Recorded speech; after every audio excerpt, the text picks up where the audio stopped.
जय मसीह की सभी को। आज का वचन देखेंगे हम मत्ती उसका 23 अध्याय से उसकी 13वीं आयत से।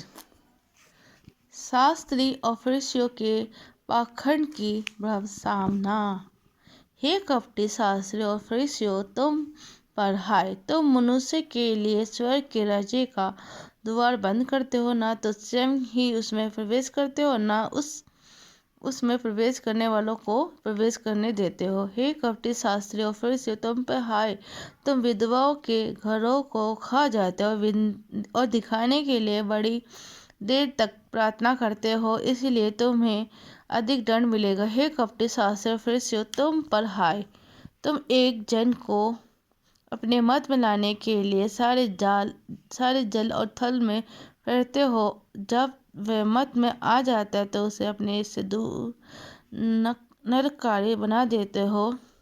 हे अंधे अघो, तुम पर हाय, जो कहते हो कि यदि कोई मंदिर की शपथ खाए तो कुछ नहीं, परंतु कोई मंदिर के सोने की सौगंध खाए तो उसे बांधा जाएगा। हे मूर्खों और अंधों, कौन बड़ा है, सोना या वह मंदिर जिसे सोना पवित्र होता है? फिर कहते हो कि यदि कोई वेदी की शपथ खाई जाए तो कुछ नहीं, परंतु जो भेंट उस पर है, यदि कोई उसकी शपथ खाए तो सुगंध खाए तो बंध जाएगा।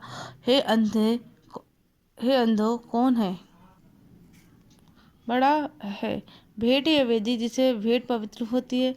इसलिए जो वेदी की शपथ खाता है वह उसकी और कुछ समय है उसकी भी शपथ खाता है। जो मंदिर की शपथ खाता है वह उसकी और उसमें रहने वाले की भी शपथ खाता है।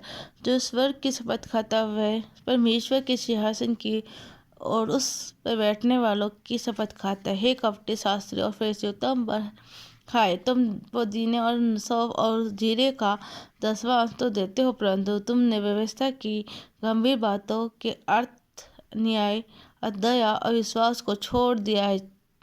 चाहिए था कि इन्हें भी करते रहते और उन्हें भी ना छोड़ते। हे अंधे को, तुम मच्छर को तो छान डालते हो, परंतु ऊँट को निकाल देते हो।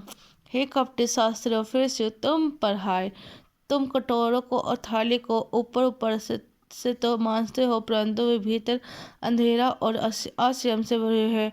हे अंधे फरीसी, पहले कटोरे थाली को तरह से मांजे कि वे बाहर से भी स्वच्छ हो। हे कपटी शास्त्री फरीसियों, तुम पर हाय, तुम चुनाव फिरी कब्रों के समान हो, जो ऊपर से तो सुंदर दिखाई देते हैं, परंतु भीतर मुर्दों की हड्डियों और सब प्रकार की मलिनता से भरी है। इसी रीति से तुम भी ऊपर से मनुष्य को धर्मी दिखाई देते हो, परंतु भीतर कपट और अधर्म से भरे हो। आमीन।